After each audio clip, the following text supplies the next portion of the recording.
Gotta do a little warm up.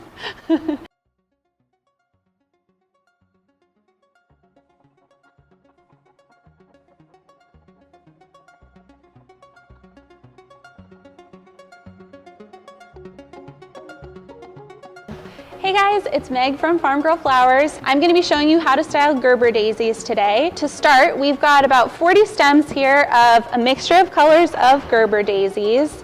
Some really bright, fun colors here. You'll want to choose a vessel for your Gerbera daisies, so make sure you're not going to choose something that's too tall. I've got this super cute white dimpled vase. You'll also need a pair of clippers or sharp scissors, whatever you have handy. You'll want your flower food that came in your package, and you'll need some clean water to go inside whatever vessel you've chosen. So I'm just going to go ahead and fill my vase with water, and then I'm going to go ahead and add my flower food. Perfect, and we'll get started. Gerbera daisies are super easy to design with because you don't have to process them at all. A lot of our other flowers that we have require a lot of processing. You have to take off the thorns of roses, you have to take off all the extra leaves, but these are super simple because you don't have to process them at all. So you can just kind of get started with designing. I'm just going to sort of start by putting these in. I'm not super focusing on the shape right away, just kind of thinking about what colors I like.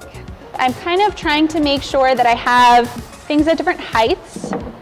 A good rule of thumb is that your arrangement should be about 1.5 times the height of your vessel. So just design-wise, that's a good tip to keep in mind. And I'm kind of measuring the height of the flower against the vase before I cut it.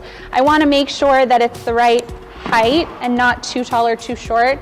Obviously, you can always cut your stems shorter, but can't make them grow, so it's good to measure before you cut your stem.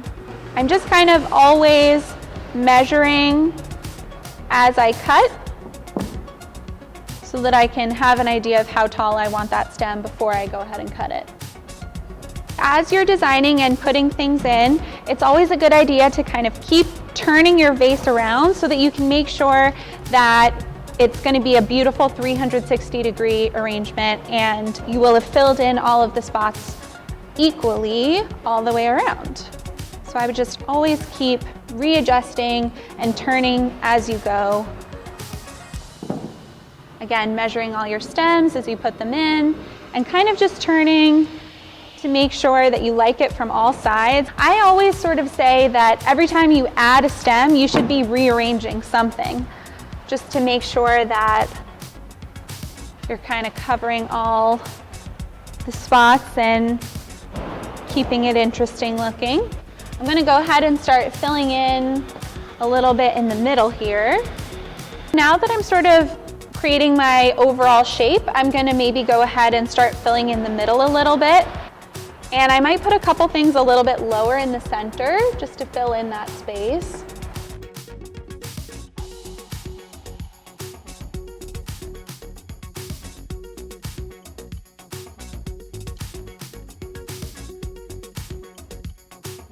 Now that I filled in the center, I'm just going to keep going and adding things along the outside. I'm always making sure that I'm adding things at different heights. I kind of want to stagger the flowers so that some are going to be taller than others. Just add some really nice dimension. It's just kind of boring if they're all at the same height. So I'm going to leave some things tall, have some things shorter in the center. It also adds sort of that wild farm girl look if you leave some of your stems a little bit longer so that they're kind of popping out. So just going to fill in a little bit here and continue adding. And again, I'm going to turn this around as I'm designing. Make sure I'm not missing any spots or creating holes or making it a strange shape. Just kind of going to always continue turning it as I go. And filling it. Let's see.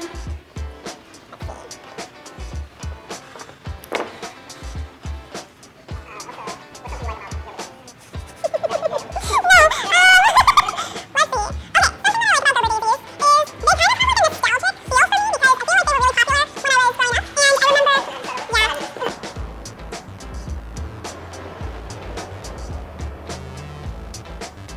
I think this is looking really good. I'm gonna give it kind of a final turn. Another really great thing about Gerber daisies is that they're a pretty hardy flower. They're not as sensitive as something like a garden rose that is gonna maybe bruise more easily if you handle the head of the flower. These are pretty sturdy. I'm gonna give them a final turn. And I actually love both sides of this. I can't decide which is gonna be the front. Maybe this one. Then again, I have a couple extra stems, which I'm probably gonna throw in a little bud vase. So once you've finished your vase, you're ready to choose a place in your home or your office, or your home office, as it may be right now. So it's gonna be out of direct sunlight. That's gonna be away from any direct source of heat. These will do best if you keep them in a cool spot. You'll wanna change the water on these every day to make sure they're staying healthy. Super easy to do that. All you're gonna do is kind of grab them around the base of the stems here, lift them out, pour out this water, give the inside a quick wipe down, pour some fresh water back in. If the stems of your Gerber daisies are looking a little bit dry, you can give them a quick chop. I would just do 1/4 to 1/2 inch just to ensure that they're staying nice and fresh and they can soak up the water. And then you can just place them right back in. And at this point, you can rearrange however you might need to if they've moved around at all when you change the water, and you're good until the next day. This has been Meg for Farmgirl Flowers, showing you how to design our product Brightest in the Crayon Box with all of these awesome Gerber daisies. Thank you so much for watching, and we'll see you next time. Have fun designing.